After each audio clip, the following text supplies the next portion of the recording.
Hi there, family. I wanted to go on here and give you a quick tour. Hopefully it'll be quick. I'm going to talk a little bit fast because I don't want this to be too long, but I wanted to show you the places that our ancestors come from and the places that I want to see when I eventually do get to Norway. And I'm showing you because I hope that in showing you I might inspire you to want to go there too. So I'm going to start now and explain each place and why I want to go there. The first place that I would like to see is Askvoll. It's the Ancestral farm, and I'm going to zoom in. And the Ancestral farm was where my 2 times great-grandmother and most of yours, some of you it's your great-grandmother, and then some of you it will be your 3rd great-grandmother, depending on your age and how you fall in the ancestral tree. This is the Ancestral farm, and it's in Askvoll, Sognfjordane, and Martha Karstensdatter Underseth was born on this farm, and I was able to prove that at least her grandfather was also born on this farm. I haven't been able to go back very much further because in Norway the records don't go back much past mid-1700s. Okay, and the second place I want to go to is Askvoll. This is where Martha Karstensdatter Underseth was baptized, confirmed, and later she married Nils Olsen Solheim, my 2 times great-grandfather, and most of yours, and some of you will be your great-grandfather, and some will be your 3 times great-grandfather, depending again on where you fall in the tree. Not that I want you to fall. Okay, and I am going to zoom out to the expanse of Norway again because I want to show the next place, which is Renneström farm. Renneström farm was owned by our family for almost 100 years, 98 years to be exact. Then it left our direct line, but I suspect that the people that own it still are related to us, but pretty far back, around beginning of 1800s.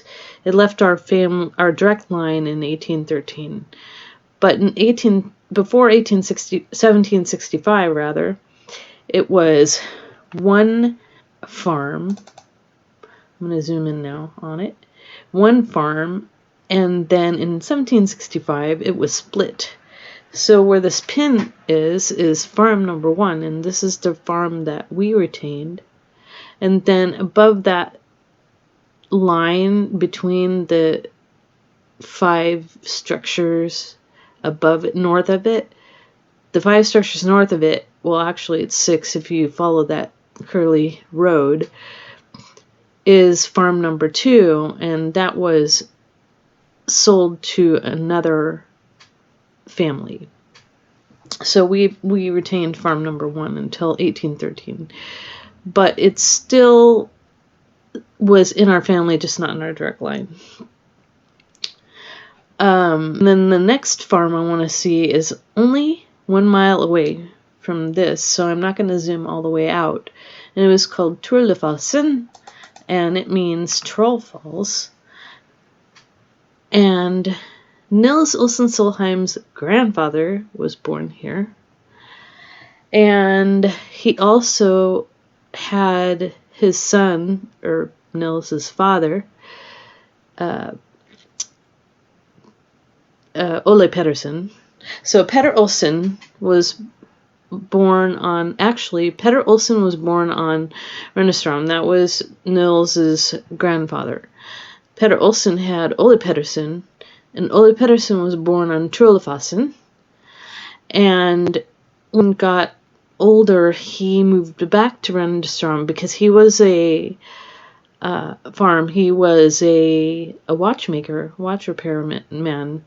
He also was a farmer. They were all farmers, but they were more educated, so they performed other more educated professions like teachers, watchmaker, church workers, artists.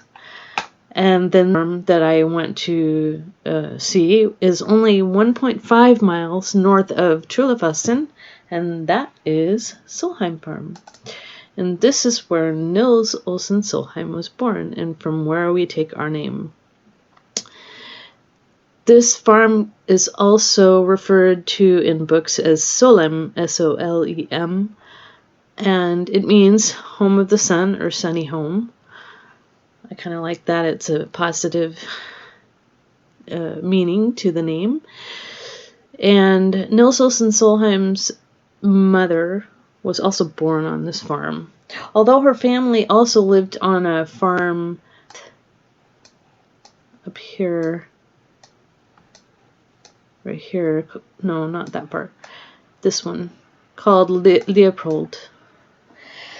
So when Nils became of age, he met Marta. They married in Askell Church, way west of here, northwest of here, and then they moved to a place called Sande in Galar, and I'm gonna zoom out and then I'll zoom back in. So Sande is here, and Sande is where Adolf, their first child, was born. Their second child, Kirstina Petrina, but she only survived 1 month, and then they gave birth to twins. The oldest being Olaf Nicholas, and the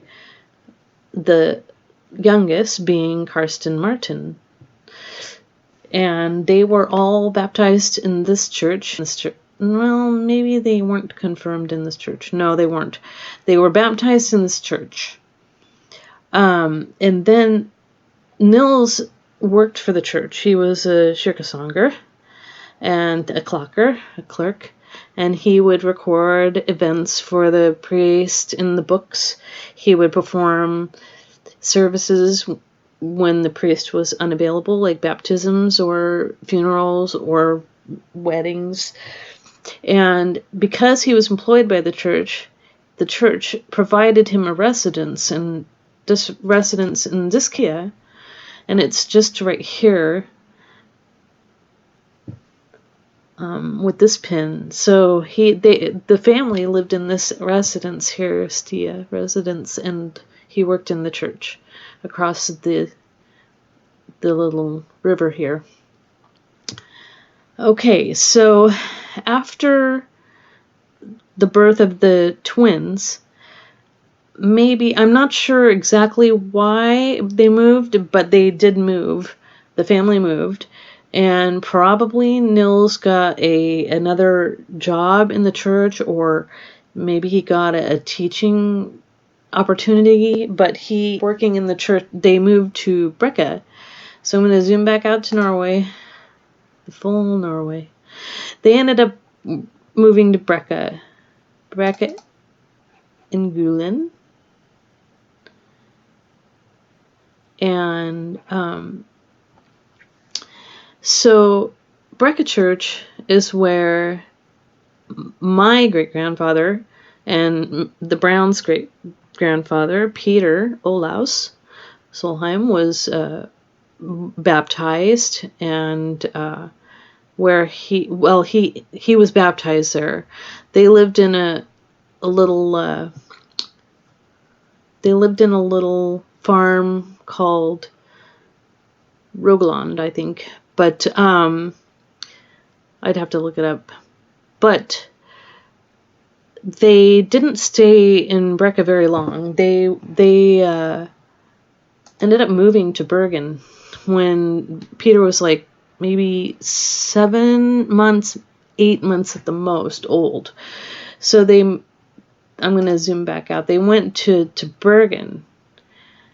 And but I don't know where they lived in Bergen, so that's kind of a little bit of a mystery to me. I do know that they went to the reason he got called to Bergen is he was accepted in a teaching college, and it was actually a little north of Bergen. It was on this peninsula, and I can't remember the name. I have it written in my book, but I wouldn't mind seeing that too. The other things that I do have that aren't residences are I'd like to see Karsten Martin's gravesite, and that's in Bergen, and it's in Solheim Cemetery, but it's not the same farm that we take our name. And this pin is the location of his gravesite, and he's buried with his third youngest daughter, who only lived to age 19. Her name was Margit. And then he's also buried with his first wife, who bore all his children, and her name was Petrina Johanna Marie. She was born Herman's daughter, but she took on the name Stefansson as her last name, and then later on Solheim when she married Karsten. The other grave marker I'd like to see, which is also, well, it's not in Bergen, it's north of Bergen, it's in Askøy actually, and it's in Strushamn, it's Nils and Marta's grave. And Nils and Marta's marker are there. Now, both Karsten's and Nils and Marta's grave markers will not be removed. I believe they've been designated as historical markers. The only way they won't remove them is if they are designated that, because there's the way the graves work in Norway, that they're contracted out, and if the family doesn't pay after, like, it's a lease of 20 years, then they remove the grave marker, and then they will put a different one from a different family, and they will continue to just bury right on top of, whoever was buried there before. So it's kind of a little strange if you look at it from an American perspective, because we don't do that. But so Nils and Marta lived in Askøy, and Nils worked in the church there too.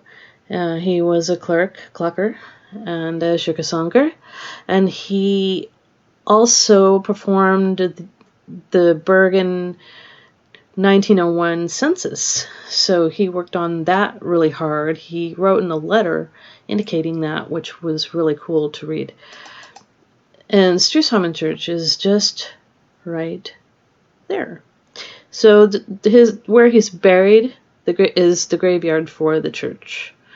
So that's another thing I'd like to visit them and pay them my tribute, and take pictures of the grave marker, because the ones I have are okay, but they're not great. And I'd like to clean up Karsten's grave, because it's got quite a bit of weeds growing on it, and I'd like to kind of just clean it up. Okay, so the next place I'm going to show you doesn't really have to do with this. Well, it kind of has to do with the Solheims, but it's my great-grandmother's, well, it's actually my two times great-grandmother's place of birth. And it's so Peter married Mary Frances, and she went by Julia Hansen. And her mother was named Maren Fjeld. Actually, Maren Christiansdottir Fjeld. And she was born in a place called Nistjøfjeld, and it was in Hull. And Hull, so here's the farm she was born on. Actually, to tell the truth, I mean, the rest of her family was born there, but she was born in this one called, I can't remember the name of it now, but it's down here. It's recorded down here, maybe those pink buildings, but her family is recorded in Nistjøfjeld, so in the Booker. Now you're laughing at me. Okay, so if I zoom out and go down here, here's Hull, and this is the Booker that I got the information from. But down here, Baramsvik, I hope I said that right, is where our cousin Doc lives. So it's not that far, respectively. So I would like to visit those areas and, of course, visit Doc and meet him in person. So I'm going to zoom back out because here's the last parts that I want to see. And this has very little relation to the Solheim, except that my grandfather, Paul Field Solheim, really, if you get down to the nuts and bolts, it's Fjeld, but we spelled it Field. So, Paul Field Solheim was born in Michigan, and he married my grandmother, Olga Elvini Rosbach, and her father was born in Norway as well. Well, her mother was Karen Norman, and Karen Norman was her mother was Olia Jonstadter Huseby, and I've done a lot of research on her because she's been such a mystery, but I broke that through. So Olia Jonstadter Huseby was born in Grue, Hedmark, and excuse me. And her father was born on a farm called Skytteren in Hedmark, in Grue. And actually it's Solor. So Solor, Grue, Hedmark. And so her father was born on Skytteren, and then she was Olia Jonstadter Huseby, was born on Huseby farm here. So basically, these are the places I want to see, apart from going to, all over Bergen and all over Oslo, meeting all of my family there, our family there. And I also do want, I know, heaven forbid, but I want to go to Stockholm because I want to see my I'm going to call her my sister because she is my sister, but my sister Katrin Ono. So basically, but I call her Catty. Basically, that's it. Hopefully this isn't too long. Oh, this is over 18 minutes, but hopefully you hung in there. And hopefully you got inspired to go and see Norway. All right, signing off for now. Love you all.